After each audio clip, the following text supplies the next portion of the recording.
Sejak kemunculannya di Indonesia pada tahun 1990-an dan hanya masih terpusat di kota Bandung, kini usaha thrifting atau pakaian bekas nyatanya sudah menjamur ke sebagian besar wilayah di Indonesia, tak terkecuali di kota Ambon.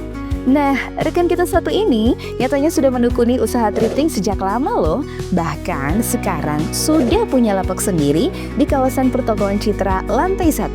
Seperti apa cerita di balik usaha thrifting milik LH? Yuk kita simak ceritanya dalam program Entrepreneur Talks bersama Rakyat Maluku. Halo, perkenalkan nama saya Elhaya Al-Fatihah, biasa dipanggil El.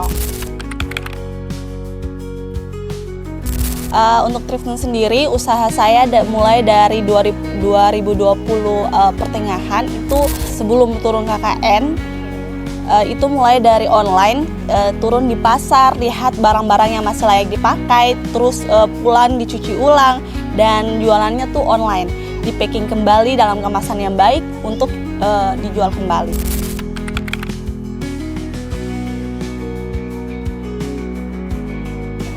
Kalau untuk itu pertama dari hobi ya, hobi berpakaian anak muda sekarang tuh kan ingin tampil yang nggak mau samaan dengan orang ya. Kalau barang baru kan istilahnya sama jalan di mana gitu, ketemu sama orang ada yang berpakaian sama tuh jadi kayak rasa minder. Terus ada lihat perkembangan lewat TikTok, pada zaman itu kan masuk COVID, jadi lihat perkembangan TikTok itu kayaknya thrifting ini menjadi satu pusat yang harus dijadikan cuan deh untuk saya sendiri, karena hobinya emang suka belanja atau berpakaian secara di thrifting, itu menjadi salah satu alasan untuk menjadi bisnis seperti itu.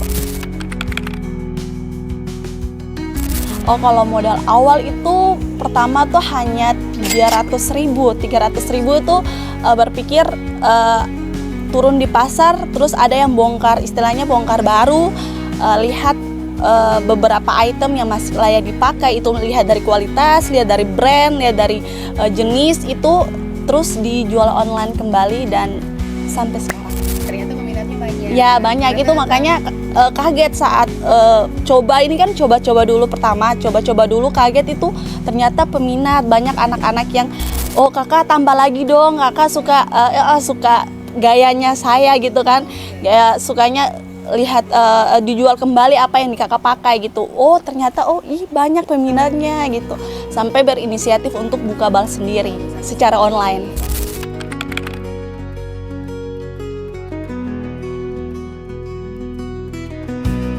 Enggak, beragam, random. Itu kalau lihat dari Instagramnya saya dulu, itu Tias Official namanya. Sekarang kan sudah berganti nama dengan Work in Thrift, lebih identik. Dulu kan jualnya tuh dress, baju kaos, blus, dimana suka. Masih lihat-lihat pasarnya mana dulu yang targetnya untuk pasarnya tuh untuk anak-anak muda seperti apa. Lah terus sampai ke sini ya. Ya, spesifik untuk ke jaket. Terus ada lihat pasar juga di Ambon, ketika buka tempat di Ambon, lihat pasarannya Ambon tuh kurang banget untuk peminat buka. Orang istilahnya jualannya orang pasar itu nggak pernah buka jaket-jaket tebal, jarang. Jadi mau spesifik identik untuk jaket, kemeja ya. Dan untuk rate harganya berapa nih Kak, dari kemeja sampai? Kalau untuk bicara harga, dari 300 ada 35 satuannya, 50, 80, bahkan sampai dengan ratusan ribu. Iya, soalnya harga terbesar yang kita pernah jual itu satu buah jaket itu laku dengan 500.000. Ya. Itu dari dari merek atau iya merek terus tahun produksi ya, yang nggak bisa dapat di di toko barunya.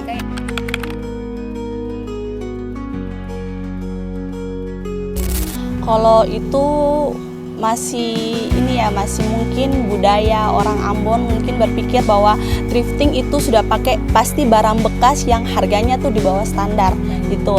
Padahal kalau kita lihat dari kata istilah thrifting itu artinya kan hemat dibandingkan bukan murah gitu. Jadi kayak ada cara berpikir orang Ambon yang masih berpikir, oh ini seharusnya tuh harganya segini, nggak boleh kayak gini gitu. Jadi kayak itu tantangan-tantangan yang harus mungkin menjadi salah satu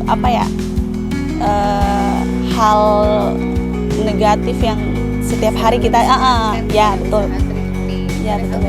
Ada harga kan ada kualitas. Iya betul. Terus kalau kita lihat juga kan pajak kan begitu naik, terus harga bal yang kita order itu kan semakin hari semakin naik. Jadi harga ditentukan oleh kualitas ya kayak gitu.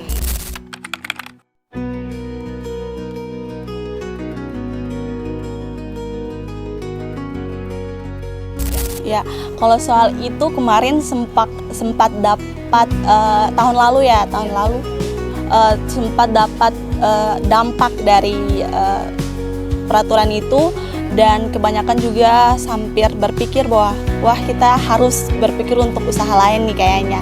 Tapi kalau untuk pribadi saya sendiri, menurut saya itu untuk thrifting itu tidak bisa dilepas pisahkan karena itu sudah menjadi budaya orang Indonesia, apalagi itu menjadi full ekonomi yang baik untuk masyarakat, apalagi anak muda yang ingin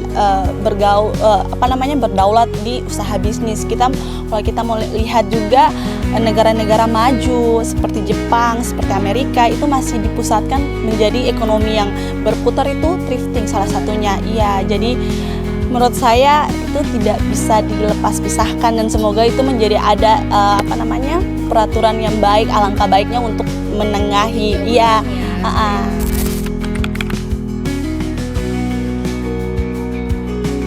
Kalau itu banyak pertanyaan yang masuk di DM setelah saya aktif di TikTok, dibuat konten soal thrifting, banyak yang nanya soal itu tips-tipsnya. Kalau menurut saya sendiri yaitu ya mulai aja dulu ya.